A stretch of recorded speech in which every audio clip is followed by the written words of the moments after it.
안녕하세요. 사연 읽어주는 남녀입니다. 오늘도 와주셔서 감사드리며 그럼 오늘의 사연 바로 소개해드리겠습니다.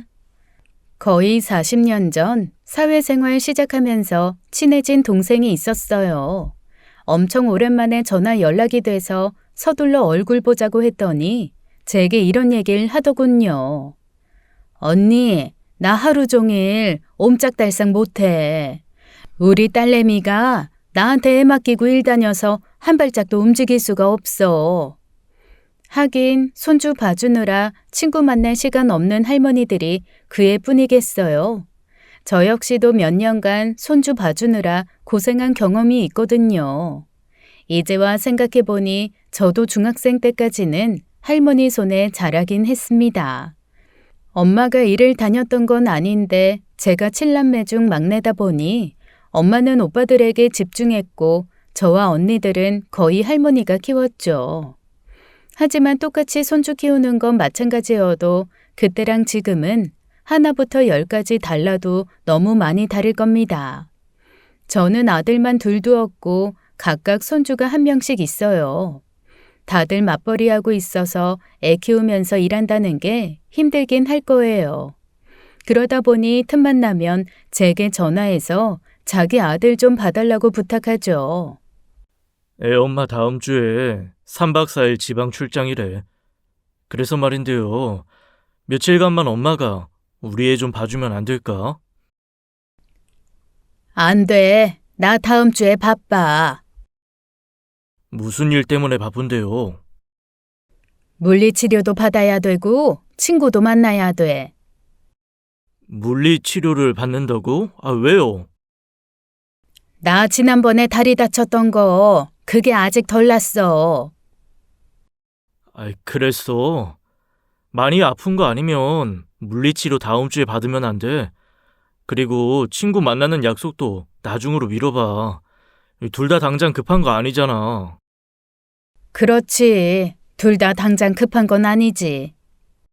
그치? 아, 그럼 일단 우리 애부터 봐주세요. 급한 건 아닌데 미루고 싶지도 않아. 어쨌거나 나는 다음 주에 시간 안 되니까 네 새끼 니네가 알아서 해. 진짜 그랬어요. 내일 미루면서까지 손주 봐주고 싶지 않았습니다. 그날 그렇게 전화를 끊은 후에도 아들한테 여러 번 전화가 왔지만 일부러 안 받았어요. 그랬더니 저녁에 집으로 직접 왔더군요. 뭐야, 온다는 연락도 없이 왜 왔어? 엄마, 진짜 왜 그래? 애 좀 봐달라니까요. 싫어. 나 일 있다고 했잖아. 바쁜 거 아니라며. 둘 다 미룰 수 있는 일이라며. 솔직히 손주 보는 일보다 중요한 게 어딨어. 길게 설명하고 싶지 않았습니다. 내 손주? 당연히 소중하죠. 하지만 딱 잘라 거절하는 데는 저도 나름의 이유가 있었어요. 무엇보다 아들놈이 세상 당당히 요구하는 게 너무 괘씸하더라고요. 그래서 저도 매몰차게 나가기로 작정했죠. 네 새끼를 왜 내가 봐줘야 되는데? 아이, 그럼 누가 봐줘요? 당연히 할머니가 봐줘야지. 그게 왜 당연한 거야? 걔가 엄마가 없어? 아빠가 없어? 우리 일 다니잖아요. 모르는 것도 아니면서 왜 그래? 엄마 참 이상하네. 안 그러다가 갑자기 왜 투정이야? 뭐? 투정? 아이, 좌우간 다음 주 화요일 오후에 집에 와. 애 엄마가 수요일 아침 기차로 가거든. 우리 아들 이제 다 커서 딱히 할 일도 없어. 학교 갔다 돌아오면 간식 챙겨주고 그 다음에 시간 맞춰 학원 보내고. 누가 간다 그랬냐? 아, 왜 그래 진짜? 도대체 뭐가 문제인데? 누구나 자식 낳으면 지 새끼밖에 모른다지만 아무리 내 아들이라도 이건 아니다 싶더라고요. 얘 봐라. 너 지금 엄마 앞에서 뭐 하는 거야? 싸가지 없게. 나는 당연히 네 새끼 봐줘야 되는 사람이야. 생전 안부 전화는 한 통도 없다가 오랜만에 연락 온다 싶으면 여지없이 새끼 봐달란 얘기만 하고 지 엄마 다리 다친 거는 신경도 안 쓰잖아. 며느리한테는 바라지도 않아. 적어도 네가 자식이면 걱정하는 척이라도 해야 되는 거 아니야? 엄마 다친 거 내가 병원비 내줬잖아. 그거 말고 깁스 풀자마자 쓰레기 버리러 갔다가 또 미끄러졌다고 했잖아. 혹시 또 잘못되는 거 아닌가 해서 아침부터 급하게 연락한 거 기억 안 나? 아이, 그랬어? 아이, 난 왜 기억이 안 나지? 당연히 안 나겠지. 골프 약속 있어서 빨리 나가야 된다고 끊었으니까. 다친데 어디 봐봐. 많이 아파? 이번에도 깁스해야 된대. 아니, 이제 안 아파. 그치만 네 새끼 봐줄 맘은 없어. 그러니까 니들이 알아서 해. 누군가는 그러겠죠.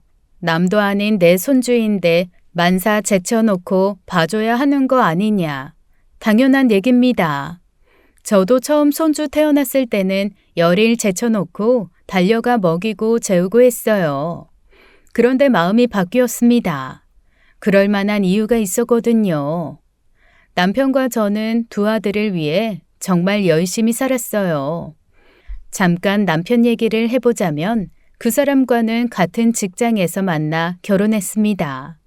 정확히 말하면 남편은 학원 원장이었고 저는 그 학원에서 강사 일을 했어요.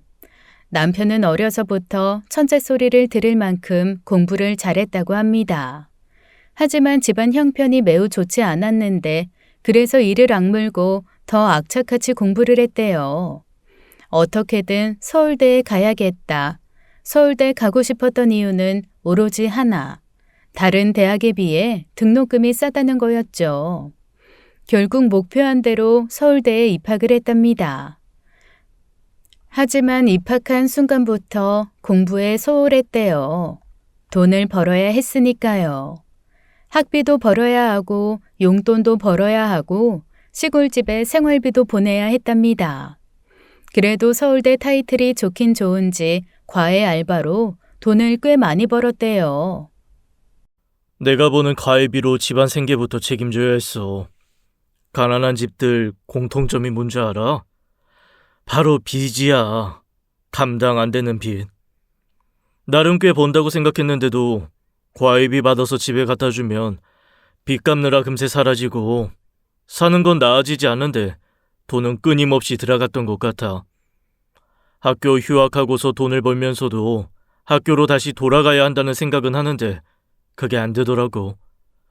당장 눈앞에 빚부터 해결해야 했고 입에 풀칠부터 해야 했으니까. 그래서 결국 복학도 못 해보고 제적당해서 졸업장도 못 땄어. 한 집안의 가장이나 다름없던 남편은 안타깝게도 서울대를 졸업하지 못했습니다. 대신 노력의 결실로 집안 빚을 모두 해결하고 작은 보습학원도 차릴 수 있었죠. 저 역시 집안 형편이 좋지 않았어요. 간신히 대학을 다니고 있긴 했지만 등록금을 해결하기 위해 아르바이트를 꼭 해야 했죠. 그래서 대학생 신분으로 방학 때마다 보습학원에 나가 일하기 시작했고 그러다 학원 강사 일을 하게 된 거였어요. 남편이나 저나 연애 경험은 거의 없었습니다. 그래서인지 재밌고 뜨거운 연애를 하진 않았지만 나름 비슷한 처지의 사람들이라 빨리 결혼해서 안정 찾고 돈이나 벌자 했어요. 노력한 만큼 돌아온다고 학원은 생각보다 매우 잘 됐습니다. 학원이란 게 입소문으로 먹고 사는 업종이라 처음엔 서울 변두리에서 시작했다가 점점 잘 가르친다는 소문이 퍼지면서 좋은 학군의 동네로 옮겨 꽤 많은 수강생을 받았죠. 당신은 이제 학원 일에서 손 떼.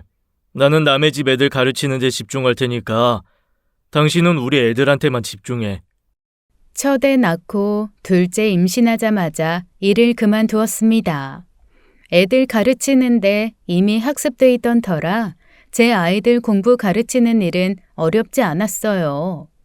남편도 집에 돌아와 잠들기 전까지 애들 공부 봐주는 일에 엄청 충실했죠. 아이들도 가르친 만큼 결과를 보여줬고 그래서 고맙게도 큰애도 작은애도 공부 때문에 속 썩이는 일은 없었습니다. 난 우리 애들은 꼭 좋은 대학 보내서 무사히 졸업까지 시켜줄 거야. 내가 학원 원장이라서가 아니라 내가 못 해본 거, 내가 즐기지 못한 대학생활, 내 자식들만큼은 꼭 다 누리게 해주고 싶어. 그래야 내가 덜 억울할 것 같아. 뭐 그래야 여기저기 소문나서 학원 원생도 더 몰릴 테고. 서울대에 입학하고도 일만 해야 했던 남편의 속상했을 마음이 느껴져 짠했어요. 나중엔 우스갯소리로 학원 잘 되게 하려면 애들이 좋은 대학 가야 한다고 했지만 그보다는 젊은 시절 자신이 누리지 못했던 것들을 아이들에게만큼은 다 해주고 싶어 하는 남편의 마음이 느껴졌죠. 남편의 바람대로 큰애 작은애 모두 어렵지 않게 서울대에 입학했습니다.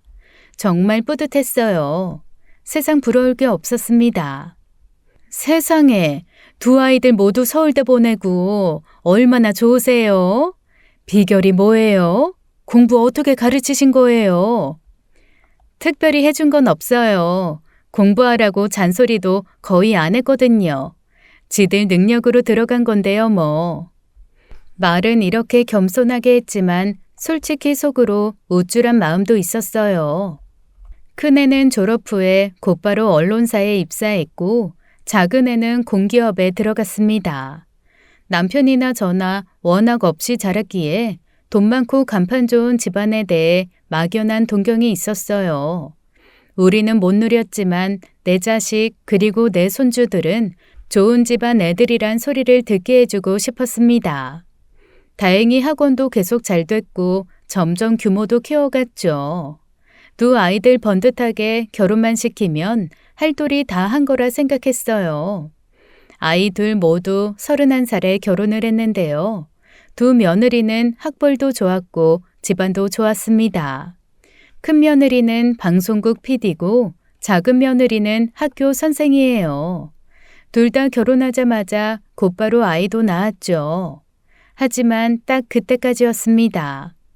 애들 가르칠 만큼 가르쳤고 좋은 직장 다니며 빠지지 않는 며느리까지 맞이해 이 정도면 성공한 인생이다.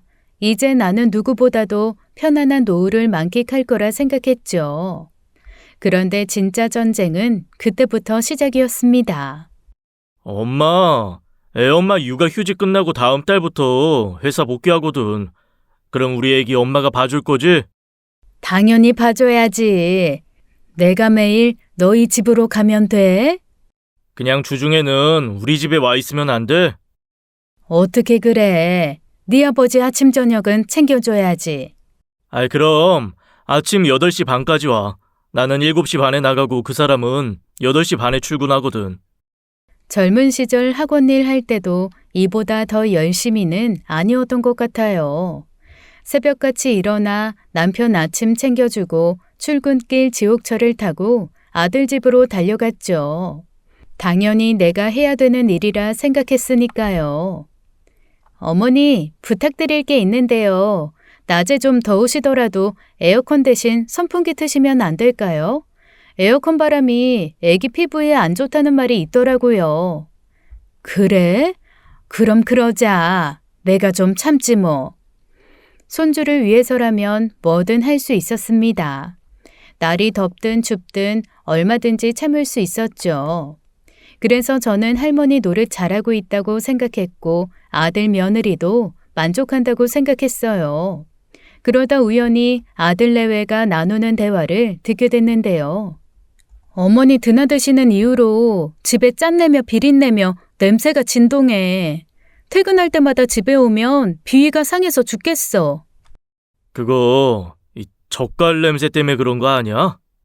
그런가 봐. 냉장고까지 냄새가 배서 아주 죽겠어. 냉장고 산 지 얼마 되지도 않았는데 그냥 한 끼 정도는 대충 드시지. 굳이 본인만 좋아하는 반찬 가져오셔서 왜 자꾸 냉장고에 넣어놓으시나 몰라. 설마 우리 애한테까지 먹이는 건 아니겠지? 절인 음식 몸에도 안 좋은데. 혹시 모르니까 당신이 좀 물어봐. 내가 묻긴 좀 그렇고. 아이 집에 CCTV 설치하자. 회사에서도 뭐 애기 보고 싶어 다는 거라고 하면 되잖아. 충격적이긴 했지만 요즘 젊은 애들은 그럴 수도 있겠다 생각했어요. 그러는 중에 이번엔 작은 애가 부탁을 해오더군요. 엄마, 매일 아침 저녁으로 형네 다니는 거 힘들지? 우리는 엄마네로 애 데려다 줄게.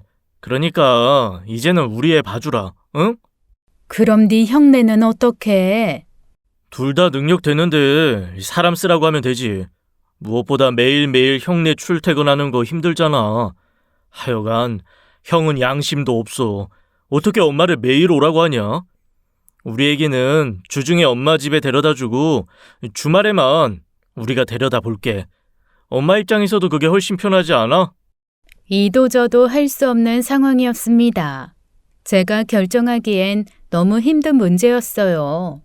그래서 모처럼 다 같이 모여 밥 먹자고 하고 너희들끼리 상의해 결정해라고 했죠. 그런데 상의가 아닌 싸움을 하더군요. 그것도 저희 부부 보는 앞에서요. 형네는 장모님 가까운 데 사시잖아. 장모님이 봐주시는 게 훨씬 낫지 않아? 저희 엄마 허리 아파서 애기 못 보세요. 봐줄 수 있었으면 진즉에 맡겼겠죠. 그렇다고 엄마가 매일 형네 집으로 출퇴근하는 것도 좀 그렇지 않아요? 형이나 형수나 돈 잘 버니까 사람 쓰면 되잖아요. 남의 손에 맡기기 싫으니까 그렇지. 그리고 엄마 아직은 건강하시잖아. 애 봐주다가 골병 드는 노인들이 얼마나 많은데 솔직히 엄마가 만만하니까 돈 안 주고 부려먹는 거잖아. 서방님, 무슨 말을 그렇게 하세요? 만만해서 부려먹다니요. 근데요, 형님, 그럼 저희 애는요? 저희 친정엄마는 지방에 사셔서 애 봐달라는 부탁도 드릴 수 없어요. 동서네야말로 사람 쓰면 안 돼? 요즘 다들 그렇게 하던데? 형수님, 좀 너무하시네요. 그 집에는 남한테 맡기면 안 되고 우리 애는 남한테 맡겨도 된다는 얘기예요? 야 임마, 그게 아니면 뭔데? 형 아들이 아무리 이 집안 장손이라지만 걔가 뭐 임금 자리 물려받을 애도 아니고 우리 애나 형네 애나 똑같은 거 아니야? 서방님, 우리 애가 장손이라서가 아니고요. 여태 어머니가 봐주셨는데 갑자기 다른 사람 손에 맡길 수가 없어서 그러는 거예요. 애가 얼마나 혼란스럽겠어요? 그러니까 엄마는 우리가 먼저 찜했다 이거네요? 찜은 무슨 찜이야?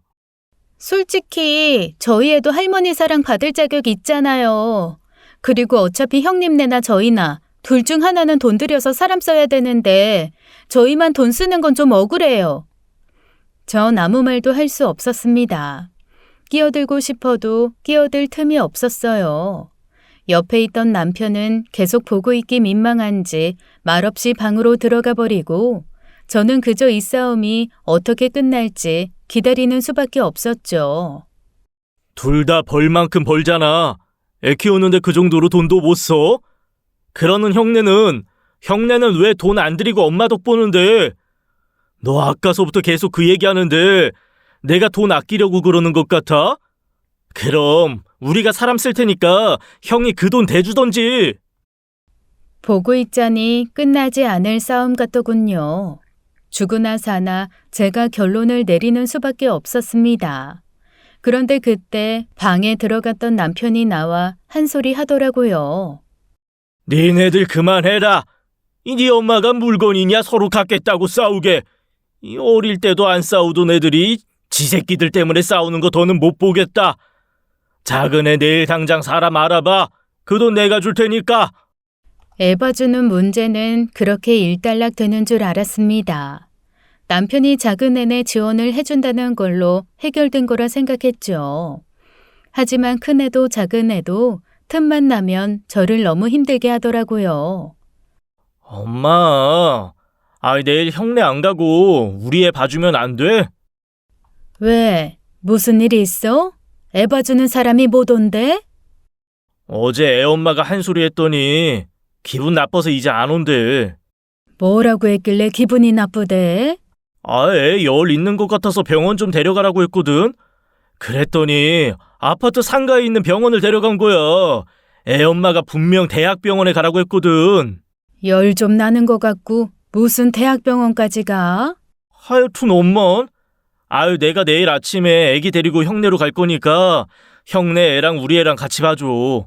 우리도 서둘러 다른 사람 알아볼게. 눈에 넣어도 아프지 않은 내 손주들이지만 동시에 둘을 케어한다는 게 보통 일이 아니더군요. 제가 딱히 아픈 데 없이 건강한 할머니라고 해도 그야말로 화장실 한번 갈 틈이 안 났습니다. 끼니도 제대로 먹지 못했고요. 얼마 후 다행히 작은 애네가 다른 사람을 구하긴 했지만 이번엔 큰 애네회가 저에게 큰 상처를 주더군요. 어머니, 혹시 이거 애아빠 옷이랑 아기 옷이랑 같이 빠신 거예요? 어? 그래. 흰 빨래끼리 모아서 같이 빨았지. 빨래가 많이 쌓여서 더 두고 보기도 뭐해서. 제가 아기 옷이랑 어른들 옷이랑 같이 빨지 말아달라고 했잖아요. 애아빠 양말이며 속옷이며 얼마나 지저분한데 그걸 같이 파셨어요. 애 옷에 밖에서 묻어온 세균이라도 번식하면 어쩌려고요. 아니 요즘 세제는 잘 나와서 세균도 다 잡아주고 그러던데 같이 빨면 뭐 어떻다고 그래. 그건 어머니 생각이죠. 안 그래도 그이 채취가 심해서 빨아도 냄새도 안 빠지던데. 어머님이 그런 거니까 어머님이 3통에 애 옷 삶아주세요. 참 예민한 며느리다 싶었지만 친구들 말이 요즘 젊은 엄마들 다 그렇다길래 요즘 애들 스타일인가 보다 하고 넘어갔어요. 솔직히 기분은 나빴지만 육아 방식이 다르니 나이 많은 내가 이해하자 한 거죠. 그래도 내 아들 냄새 난다고 말하는 며느리가 곱게 보이진 않았습니다.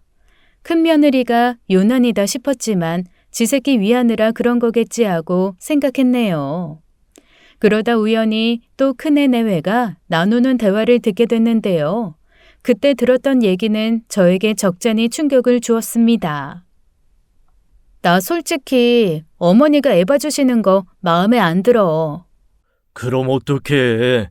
이제 와서 간두시고 돈으로 달라 할 순 없잖아. 나는 못하지만 당신은 얘기할 수 있잖아. 앞으로는 우리가 사람 쓸 테니까 서방님네 애 보시고 돈 좀 달라고 해봐. 그렇다고 엄마한테 어떻게 돈을 달라고 하냐? 서방님네 주는 돈 우리 주면 되는 건데 뭐가 문제야? 안 돼.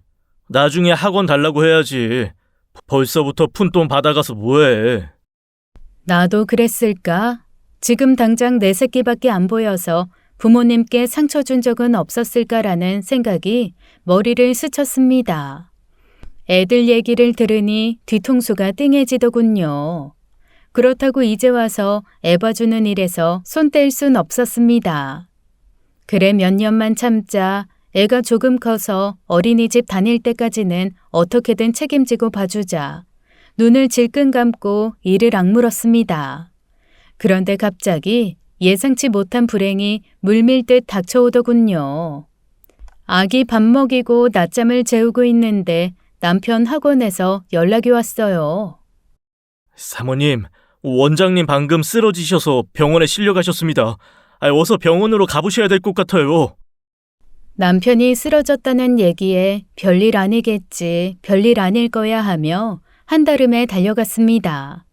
병원으로 가는 동안 이런저런 생각이 들더군요. 그동안 아기 돌보느라 남편에게 소홀했던 게 먼저 떠올랐어요.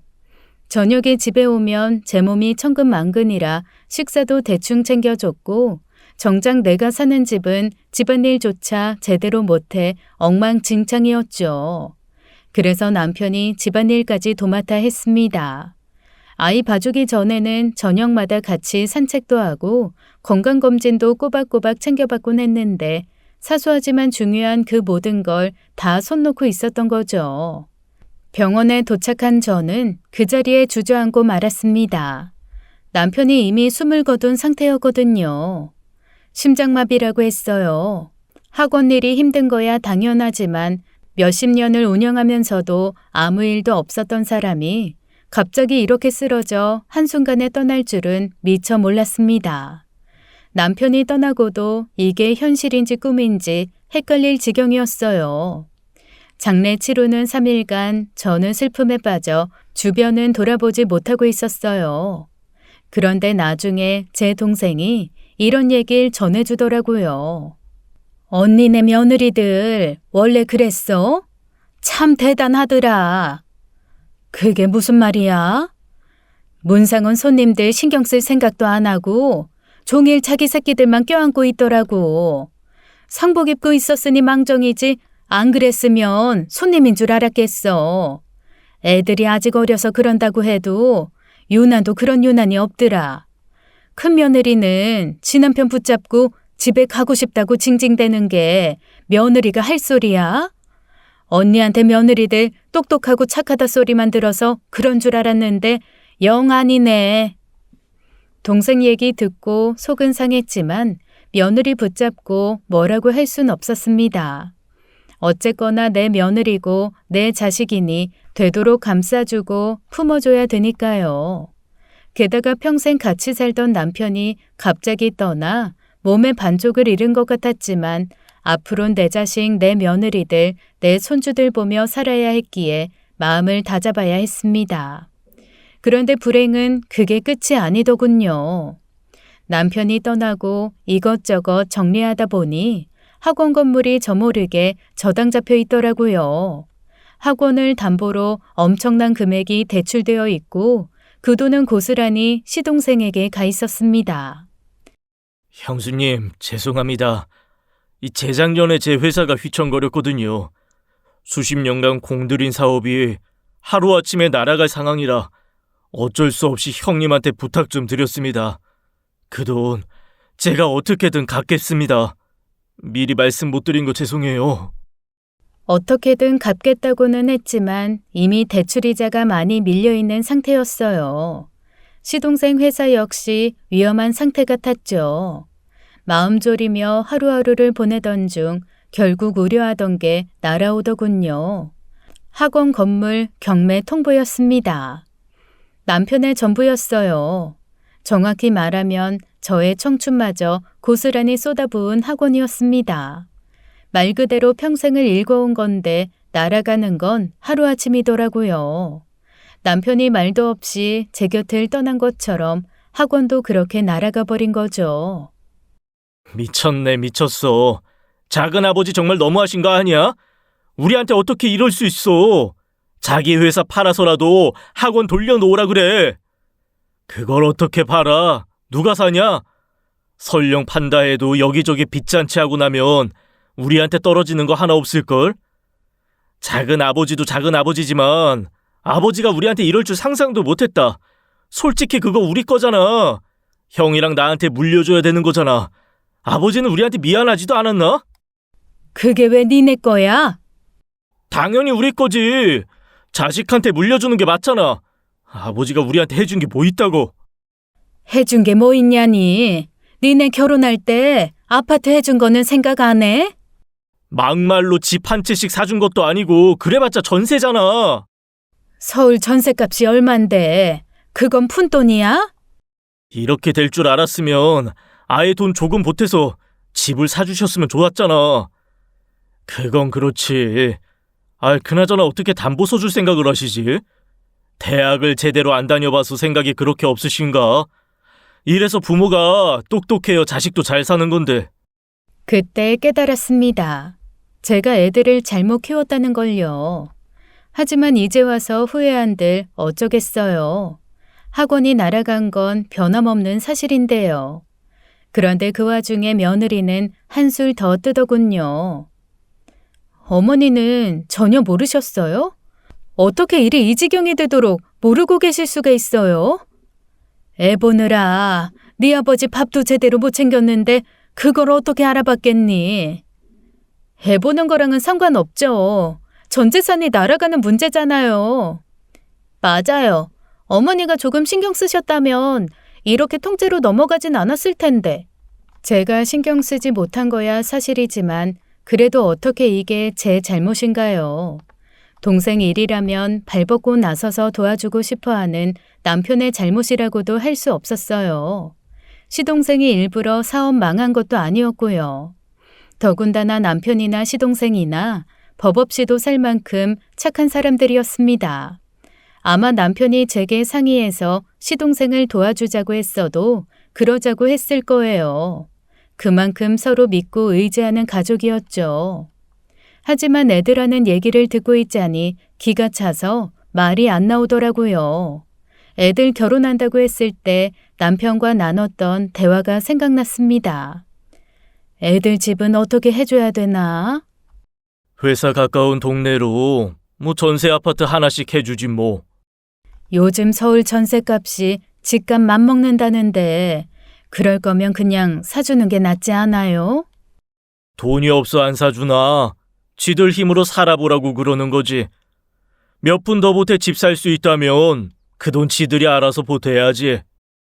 그때 저도 남편 의견에 매우 동의를 했었습니다. 그런데도 아버지 뜻은 모르고 안 사줬다고 투덜대는 거 보니 아무리 내 새끼들이지만 정남이가 뚝 떨어지더군요. 며느리들은 말할 것도 없고요. 남편 학원이 넘어가고 제게 남은 건 살고 있는 아파트 한 채뿐이었습니다. 이거라도 지켰으니 천만다행이다 싶었어요. 아이들에겐 당분간 애봐주는 일은 쉬겠다고 했습니다. 하나는 학교도 들어갔고 또 하나는 어린이집에 다니니까 나머진 니들이 알아서 하라고 했죠. 그 당시 저는 진짜 몸도 마음도 많이 지친 상태였거든요. 한동안 집 밖에 나가지도 않았습니다. 그때가 한참 추웠던 겨울이기도 했고 누구랑 말도 하기 싫고 그저 집안에 처박혀 책만 읽었어요. 날이 조금 풀리고 슬슬 운동 삼아 걸어야겠다는 생각으로 집 밖에 나섰는데 그동안 몸이 더 약해진 건지 아파트 단지를 걷다가 갑자기 휘청하면서 넘어졌습니다. 경비원 아저씨 도움으로 병원에 가게 됐는데 애들에게 연락은 했지만 반나절이 넘도록 누구 하나 오는 놈이 없더군요. 날이 잔뜩 어두워지고서야 큰놈이 저를 데리러 왔습니다. 어쩌다 이랬어. 조심 좀 하지. 연락한 게 언젠데 이제 오니? 지금이라도 왔으면 됐지. 바빴어. 오후 내내 회의 있었단 말이야. 보호자 되시죠? 일단 오늘은 대구로 가시고 다음 주부터 정기적으로 외래 진료 받으셔야 합니다. 다리에 깁스를 하게 돼서 외래 진료를 혼자 갈 순 없었어요. 하지만 그 누구도 먼저 나서서 절 돌봐주겠다는 놈은 없더군요. 저는 이번에 새로운 프로그램 런칭해서 시간 내기가 힘들거든요. 나는 올 상반기에 해외 출장 잡혀 있는 것만 3개야. 동서가 시간 내서 어머니 좀 모시면 안 돼? 형님, 저는 학교 선생이잖아요. 게다가 학기 초이기도 하고요. 형님이야말로 잠깐 시간 내서 다녀오시면 안 돼요? 재수씨, 이 사람 요즘 진짜 바빠요. 새벽에 들어올 때도 많아서 요즘 제가 애 보잖아요. 아이 그럼 형이 해. 나는 노냐? 나는 일 안 해? 누가 안 한대? 그래도 우리 넷 중에 시간 낼 수 있는 사람은 형이잖아. 너야말로 마음 먹으면 시간 낼 수 있잖아. 몇 달씩 해외 나가 있는 것도 아니고 엄마네 집에서 니네 회사가 제일 가깝지 않냐? 저를 두고 애들끼리 싸우는 게 너무 괴롭더군요. 하지만 문제는 저를 병원에 데려가는 것만이 아니었습니다. 남편이 떠나고 학원까지 넘어간 후로 수입이 전혀 없었기에 병원비도 걱정이 됐죠. 나 병원 가는 거는 네 이모한테 부탁하면 되니까 신경 쓸 거 없고 누구든 카드 하나는 주고 가라. 병원비 결제는 해야 되니까. 엄마, 돈 없어? 내가 무슨 돈이 있어. 그동안 아버님 벌어놓으신 거 있을 텐데. 다 날려먹은 거 니네도 알잖아. 그동안 어머니가 형님네 애 봐준 것도 있고 하니까 형님네가 병원비 내드리는 게 맞지 않을까요? 무슨 소리야? 동선에는 아버님한테 현찰로 받았잖아. 사람이 어떻게 받을 줄만 알고 쓸 줄은 몰라? 형수님, 왜 돈으로 받은 것만 계산하세요? 그동안 형수는 엄마 부려먹었잖아요. 그거 다 돈으로 환산하면 얼만데요? 야, 부려먹다니. 너는 말을 왜 그따위로 해? 하나부터 10까지 서로 자기 책임 아니라고 넘기기 바빴습니다. 어쨌거나 그날은 결국 큰애가 카드 하나를 내주고 가더군요. 이제 다리까지 다쳤으니 애 봐주는 일은 불가능해진 상태였습니다.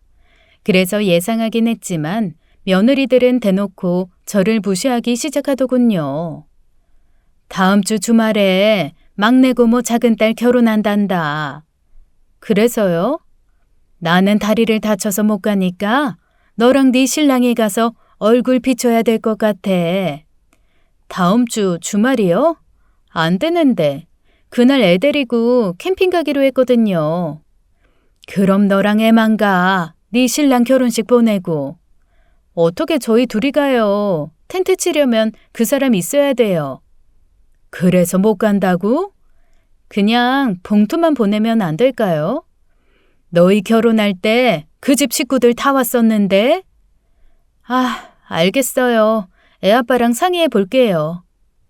작은 애야, 네 신랑이 전화 안 받아서 너한테 얘기하는 건데 이따 저녁에 퇴근하면서 우리 집 좀 들르라고 해라. 왜요, 어머니? 네 아버지 짐 정리할 것도 남았고 그보다 급한 거는 주방 등이고 화장실 등이고 전부 다 나갔어. 내가 깁스한 것 때문에 전구를 갈 수가 없네. 와서 등만 좀 갈아주고 가라고 해. 이따 저녁에 저희 친정엄마 올라오셔서 그 사람이 데리러 가야 되는데요. 친정어머니 집에 모시고 늦게라도 오라고 해줘. 잠깐만 왔다 가면 되니까. 어머님, 근데 손은 쓸 수 있으신 거 아니에요? 의자 받쳐놓고 올라가기만 하면 어머님이 등 가실 수 있지 않아요? 하필이면 바쁜 날 꼭 그 사람이 가야 돼요?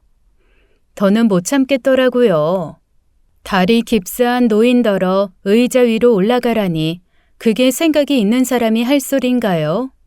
나이 먹고 키도 작아져서 의자 밟고 올라가도 천장에 손이 닿을까 말까 한데 정말 해도 너무하다 싶더라고요.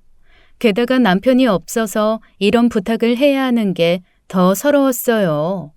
아무리 내가 자기 엄마 아닌 시어머니라지만 남한테도 이렇게는 말 안 할 것 같더군요. 더는 못 참겠더라고요. 웬만해서는 화를 안 내려고 했는데 저도 모르게 짜증을 내버렸습니다. 꼭 와야 되냐고? 그러는 네 친정엄마는 너희 집 혼자 못 찾아오신다니? 꼭 사위가 가서 모시고 와야 되는 거야? 자주 오는 것도 아니고 모처럼 오시는 거라서요. 나는 이런 부탁 자주 했니? 모처럼 하는 부탁 아니냐? 그게 그렇게 힘들어? 알겠어요, 어머니. 그 사람한테 들르라고 할게요. 저는 말 그대로 애물단지가 돼버렸습니다. 돈도 없고 자기들 애까지 봐줄 수 없으니 아예 필요 없는 귀찮은 존재가 돼버린 거죠. 얼마 후 제 생일이 돌아왔습니다. 며느리들에게 미역국 대접받는 건 꿈도 안 꿨고 그래도 손주들 목소리로 생일 축하 정도는 받고 싶었어요. 그런데 정작 제 생일을 챙기는 건 동생이었죠. 언니, 나왔어. 생일인데 뭐해? 나이 들어 생일 챙겨 뭐 하겠어? 그래도 미역국은 먹어야지. 매년 언니 생일에 형부가 나까지 불러서 보리굴비 사줬잖아. 그래서 올해는 내가 사주려고. 간 사람 얘기는 해서 뭐해. 애들은 저녁에 온대? 모르지. 아직까지 연락 없어. 다들 바쁜가 보다. 아무리 바빠도 전화 한 통은 할 수 있잖아. 이따 저녁에 뭐라도 해주겠지. 하지만 그 누구도 전화하는 사람은 없었습니다. 혹시라도 같이 저녁 먹지 않을까 기대하면서 8시까지 기다렸는데 아무 소식 없길래 혼자 조용히 동생이 끓여주고 간 미역국에 밥을 말아 먹었어요. 애들에게 서운하고 서럽고 그런 마음보다는 남편에 대한 그리움이 가장 크더군요. 생일마다 늘 보리굴비를 사 먹고 호텔 커피숍에 가서 밀크티를 마셨습니다. 다정한 말 한마디, 살가운 애정 표현은 없었지만 보리굴비와 밀크티만으로도 충분히 행복했어요. 함께 할 수 있어 행복했고 무엇보다 큰 걱정거리가 없다는 것에 감사했습니다. 그때까지만 해도 남은 인생은 마냥 행복할 줄 알았거든요. 이렇게 살게 될 줄은 상상조차 못했었죠. 혼자 궁상맞게 남편 생각하고 있다가는 눈물만 날 것 같아 그날은 밥 먹고 일찌감치 잠에 들었습니다. 그리고 다음 날 새벽에 눈을 떴는데 지난밤 큰애가 전화를 했었더군요. 그것도 3번이나요. 많이 바빠서 신경 못 쓰다가 생일 지나기 전에 전화라도 했나 보다 했죠. 그렇게 못 받은 전화 한 통화로 지난밤의 서운함은 싹 풀렸습니다. 그리고 지금쯤이면 출근했겠다 싶어 큰애한테 전화를 걸었어요. 엄마, 아유, 어제 왜 전화 안 받았어요? 일찍 잤어? 응, 저녁 먹고 바로 잤어. 내가 어제 왜 전화했냐면, 애 엄마가 출장 가거든. 나도 요즘 너무 바쁘고. 그래서 엄마가 당분간만 우리 애 좀 봐주면 안 될까? 어제 그것 때문에 전화했던 거야? 돌봄 신청했는데 떨어졌대. 애 학교 다녀와서 간식 챙겨주고 학원 버스만 태워주면 되거든. 그 정도는 엄마가 해줄 수 있지? 주구장창 자기 아쉬운 소리만 해대는 아들. 지엄마 생일에 대해서는 이런 방구 없더군요. 아니, 나 이제 그거 못해. 네 새끼는 니들이 알아서 해. 엄마, 갑자기 왜 그래? 엄마 아니면 누가 봐줘? 글쎄다. 그건 니들이 알아서 궁리해. 둘 중 하나 회사 때려치고 들어앉아서 애 보든가. 무슨 말을 그렇게 해? 어떻게 일을 관둬요? 그럼 니네 장모더러 봐달라고 해. 네 장모한테 젓갈 같은 냄새 나는 음식 말고 다른 거 해달라고 하고 빨래도 사람별로 구분해서 돌려달라고 해라. 엄마, 그동안 뭐 서운한 거 많았어요? 애 엄마가 좀 예민해서 그런 건데, 아무튼 내가 애 엄마한테 한마디 할게. 근데 장모님 허리 아프셔서 못해. 나는 다리 아파. 이제 막 깁스 풀었어. 네 엄마 아픈 거는 생각 안 하고 네 장모 아픈 것만 신경 쓰여? 그래도 엄마가 편하니까. 편한 게 아니라 만만한 거겠지. 하여간 난 모르겠으니까 이만 전화 끊어. 공부 잘하는 아들, 좋은 대학 가는 아들, 좋은 직장 들어간 아들. 그동안 저를 늘 기쁘게만 해줬던 아들입니다. 그게 다 제가 잘 가르쳐서 그런 거라 생각했어요. 하지만 아니더군요. 저는 공부만 가르치고 인성은 가르치지 못했던 거예요. 그날 오후 작은 며느리에게 전화가 걸려왔습니다. 혹시 얘가 내 생일 챙기려나 조금은 기대를 했어요. 그러나 그 기대마저 욕심이었죠. 어머니, 식사하셨어요? 이제 먹으려고 그런다. 왜? 뭐 드시고 싶으신 거 있으면 말씀하세요. 제가 사드릴게요.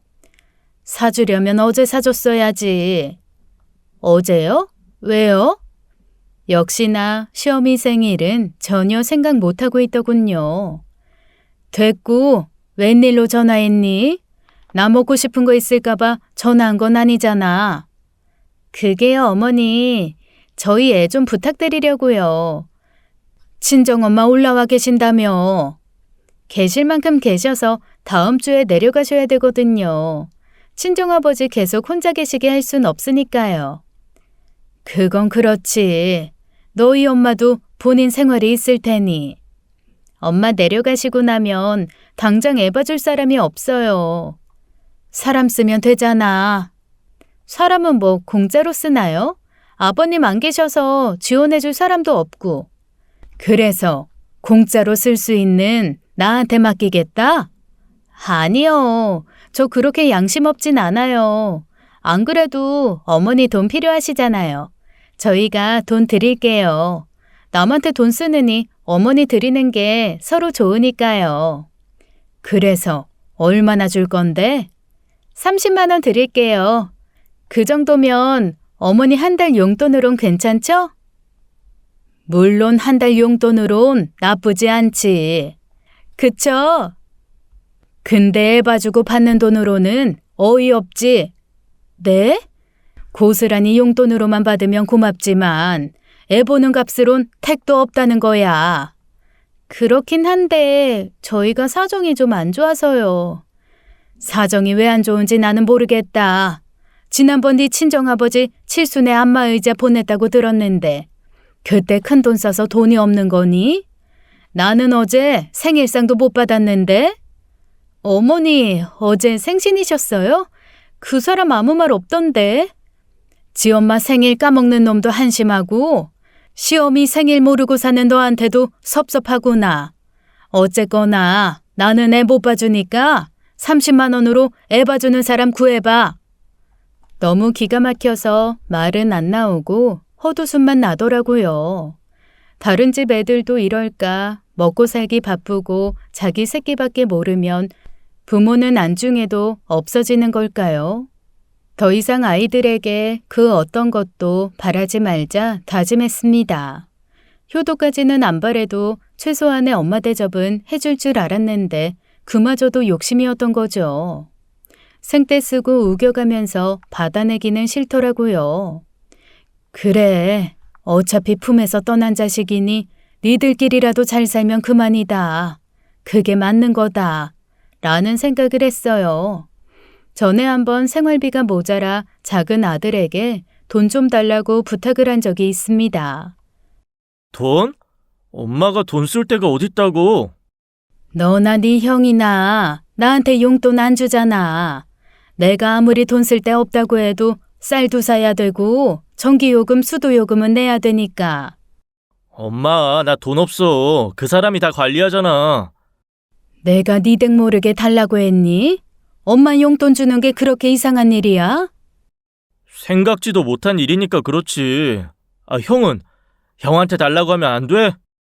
내가 너한테 1,000만 원을 달랬어? 1억을 달랬어? 엄마 용돈 주는데 그렇게 하나하나 따져야 돼? 네 형보다는 네가 편해서 이야기한 거야. 하루 벌어 하루 먹고 사는 놈도 아니고 멀쩡히 공기업 다니는 놈이 엄마 용돈 줄 돈이 없다는 게 말이 돼? 우리도 돈 없어. 애한테 들어가는 돈이 워낙 많으니까 그렇지. 아버지 돌아가시고 지원 끊겨서 우리도 아주 휘청해. 말을 꺼낸 제 잘못이었습니다. 일찍 남편 여의고 과부가 된 서러움을 남도 아닌 내 자식들이 느끼게 해주더군요. 그래도 굶어 죽을 수는 없었습니다. 당장 생활비가 빡빡해지니 최후의 선택을 해야 했어요. 집을 팔겠다고? 혼자 살기엔 너무 넓잖아. 괜히 관리비만 많이 들어가고 너무 휑해. 팔고 작은 데로 옮겨서 생활비 마련해야지. 그마저도 언제 버틸지 모르겠지만. 언니, 이 집에 정 많이 들었잖아. 정든 걸로 따지자면 집보다 애들한테 든 정이 더 크지. 근데 이젠 애들한테도 5만 정 다 떨어졌어. 그 길로 동생과 부동산에 들러 집을 내놨습니다. 애들은 지들 나름대로 살라 하고 저도 제 살 길을 찾아야 했죠. 무엇보다 건강이 우선이었어요. 아파도 병원비 내주고 돌봐줄 사람이 없다는 걸 깨우치니 어떻게든 건강만이 살 길이라는 생각이 들었거든요. 그래서 근처 동네 공원으로 운동을 다니기 시작했습니다. 그리고 동네 아줌마들하고도 친하게 지냈어요. 혹시라도 무슨 일이 생기면 도움받을 사람이 필요했으니까요. 어머, 그 신발 참 예쁘네요. 편해 보이고. 아, 이거요? 우리 막내 아들이 사다 줬어요. 요즘 아주 불티나게 팔리는 신발인데 인체공학 어쩌고 하면서 많이 걸어도 발에 무리가 안 가는 신발이래요. 진짜 편해. 좋겠어요. 막내 아들 효자네. 그 녀석이 어릴 때 제 속 좀 썩혔거든요. 학교 다닐 때 사고도 많이 치고. 그런데 철들더니 엄청 살갑게 굴어요. 지 엄마 아프면 어쩌나 매일 아침 저녁으로 전화 걸어서 밥 먹었냐 묻는다니까요. 착하네. 내일 모레 어버이날에는 무슨 뷔페 식당을 가자는데 난 뷔페 별로거든요. 그냥 고기나 구워 먹으면 좋겠는데. 그나저나 어버이날 그 집 애들은 뭐 해준대요? 아들 며느리들 다들 좋은 회사 다니고 돈 잘 버니까 알아서 잘 챙겨주겠지 뭐. 부럽다. 우리 애들은 대학도 못 나오고 다들 하루 벌어 하루 먹고 살아요. 아니요. 제가 오히려 부럽더라고요. 배운 거 없는 애들도 지 엄마한테 저렇게 잘하는데 남부럽지 않게 공부시킨 제 애들은 결혼한 이후 살갑거나 애틋하거나 그런 게 전혀 없었거든요. 며칠 후 어버이날 다들 가슴에 카네이션 하나씩 달고 운동 나왔더라고요. 제 가슴만 썰렁했습니다. 꽃도 꽃이지만 진짜 가슴속은 더 썰렁했죠. 바라지 말자 다짐했지만 그래도 조금은 기대했어요. 꽃은 아니어도 전화 한 통화는 할 줄 알았습니다. 하지만 전혀 없더라고요. 밤늦게 작은 아들이 이모티콘으로 꽃 한 송이 보낸 게 전부였어요. 전에 뉴스에서 홀로 고독사하는 노인, 쪽방촌에 사는 노인들 얘기를 보면서 남편과 나눈 대화가 생각났습니다. 자식들이 없나? 자기 엄마 아버지 저렇게 사는 거 모르나? 알아도 모른 척하는 거겠지. 아는데 왜 모른 척을 해? 이 자기들 먹고 살기 바쁘니까. 아니면 부모 자식 간에 척지고 살았을 수도 있고. 아무리 그래도 그렇지. 자식이 없으면 모를까. 있는데도 저러는 거면 말이 안 되지. 우리 애들은 안 그럴 거니까 걱정 마쇼. 솔직히 부모가 제대로 살았으면 저렇게는 안 될 거야. 뭔가 문제가 있으니까 자식들도 외면하는 거 아니겠어. 내가 뭘 잘 못해줘서 애들이 자기 엄마를 알기를 개똥으로 아나 싶었습니다. 아무리 지난 날을 돌이켜봐도 사랑과 정성으로 키워온 기억밖에 없더군요. 굳이 잘못을 꼽자면 너무 오냐오냐 잘해준 게 화근이었을까요? 며칠 후 부동산에서 연락이 왔습니다. 집 사고 싶은 사람이 나타났다며 조만간 집을 보러 오겠다길래 그러라고 했죠. 고급지게 잘 꾸며놓고 사시네요. 오래된 아파트인데 깔끔하고 낡은 것도 별로 없고요. 남편하고 둘이 살던 집이라 그럴 거예요. 네, 조만간 부동산 통해서 연락드리겠습니다. 죽을 때까지 살 집이라 생각했는데 낯선 사람이 들어와 여기저기 훑어보는 모습을 보니 엄청 씁쓸하더라고요. 하지만 제 남은 인생을 위해서 반드시 팔아야만 했습니다. 그 사이 집값이 많이 올라 그것만으로도 충분하다 생각했거든요. 그래, 살 거면 빨리 사가라. 하루라도 빨리 이 집에 정 떼는 게 마음 편하겠다. 라고 생각했어요. 그렇게 며칠간 부동산에서 연락 오기만을 기다렸습니다. 그런데 부동산이 아닌 뜻밖의 사람에게서 연락이 오더군요. 형수님, 그동안 잘 지내셨어요? 서방님, 어쩐 일이세요? 그동안 잘 있었어요? 밥은 잘 먹고 다니는 거죠? 형수님, 이 제 걱정은 여전하시네요. 형님 가시고 그동안 연락 못 드려 죄송합니다. 연락드릴 염치도 없어서 그동안 형수님 전화 피했어요. 서방님 원망하려고 전화한 거 아니었어요. 그저 잘 지내는지 걱정돼서 전화한 거였지. 그리고 전 잘 지내니 걱정 마세요. 형수님이 어디 제 원망하실 분이에요. 저도 그럴 뿐 아니라는 거 다 알죠. 그래도 너무 죄송해서 제가 형수님 앞에 못 나서겠더라고요. 그래서 본의 아니게 피해 다녔네요. 그런 분이 갑자기 웬일이래요? 혹시 무슨 일 있어요? 그게요. 이 형수님 사실은 그렇게 한참 동안 이어진 시동생과의 전화에 저는 깜짝 놀라고 말았어요. 시동생이 오래전부터 붙잡고 매달린 일이 있었습니다. 앱 개발 사업이었는데요. 그게 어느 정도 성공을 한 모양이었어요. 기술 개발도 곁들여 특허까지 따냈다는데 용어가 어려워서 뭔진 잘 모르겠지만 돈을 잘 벌게 되었다는 뜻이었어요. 형이 그동안 아무 실적도 없는 절 믿어준 덕분에 여기까지 올 수 있었어요. 이 옆에서 지켜봐 주신 형수님 덕도 있고요. 어떻게든 성공해서 이 은혜 갚아야지 했는데 이제야 갚게 됐네요.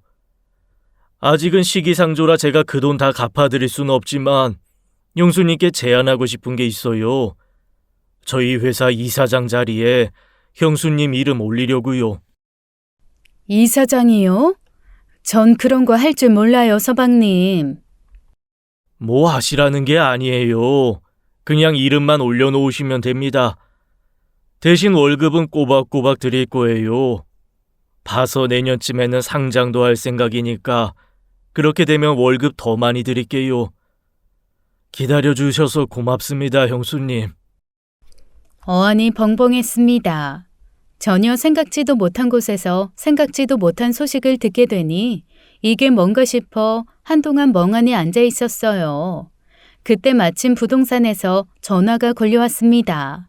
집 보고 간 사람이 계약금 보낼 계좌를 달라더군요. 어쩌죠? 이 집 못 팔 것 같아요. 그분한테 정말 죄송하다고 전해주세요. 그리고 매물로 내놓은 거 취소해주세요. 모처럼 집안을 빙 둘러봤습니다. 남편이 보던 책이 그대로 남아있는 작은 방, 산지 20년 됐지만 아직도 잘 돌아가는 냉장고, 남편이 매일 앉아 신문 보던 소파, 오래돼서 시끄럽지만 찬바람 쌩쌩 잘 나오는 에어컨, 남편이 애지중지 가꾸던 화초들, 그리고 그 옆에 남편의 사진이 보였어요. 여보, 고마워. 나 사실 이 집 떠나기 싫었거든. 지켜줘서 고마워요. 시동생 전화를 받고 열흘 후쯤인가 아무 날도 아닌데 갑자기 애들이 집에 찾아왔어요. 엄마, 우리 왔어. 모처럼 가족 모임하자.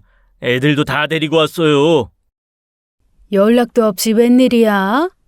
그동안 연락 못 드려서 죄송해요. 앞으로 자주 찾아뵐게요. 어머니, 좋아하시는 복숭아랑 수박 사왔어요. 이 사람이 복숭아는 꼭 황도 사야 된다길래 백화점까지 갔다 왔어요. 엄마, 이제 다리 다 나은 거지? 너무너무 낯설더군요. 내 생일을 비롯해 어버이날에도 연락 없던 애들이 느닷없이 들이닥치니 덜컥 겁까지 나더라고요. 엄마 이사장 됐다며? 어제 작은 집 형이랑 통화했어. 월급도 많이 준다던데요? 우리 어머니 좋으시겠다. 요즘 젊은 애들도 취직하기 힘든데. 작은 아버님이 학원을 통째로 해두셨는데 그 정도는 받으셔야지. 안 그래요, 어머니? 엄마 첫 월급 받으면 우리 애 용돈 좀 주세요. 엄마는 돈 쓸 때도 거의 없잖아. 살짝 눈치는 챘지만 역시나였습니다. 지엄마가 이제 돈 버는 사람이 됐다니 한 걸음에 달려온 거였죠. 형은 엄마한테 용돈 한 번 준 적 없으면서 어떻게 달라고만 하냐? 엄마, 그동안 우리한테 많이 섭섭했지? 죄송해요. 생각해보니까 형이나 나나 엄마 생일도 못 챙겼더라고. 앞으로 잘할게요. 저도 이제 조금 한가해져서 어머니한테 애 부탁할 일 없을 거예요. 앞으로는 종종 찾아뵙고 이것저것 잘 챙겨드릴게요. 저도요. 안 그래도 친정엄마한테 혼났어요. 시어머니 안 챙긴다고요. 어디 가실 일 있으면 저 꼭 부르세요. 저희가 여기서 제일 가깝게 살잖아요.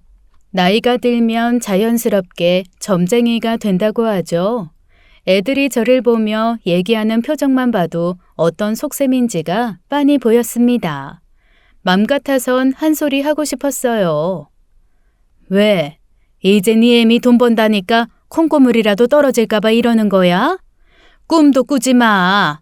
앞으로는 아무것도 안 해줄 거야. 나는 이미 해줄 만큼 다 해줬어. 하지만 그 말을 입 밖으로 꺼내진 않았습니다. 오히려 앞으로 얼마나 잘하는지 보자 하는 마음이 들더라고요.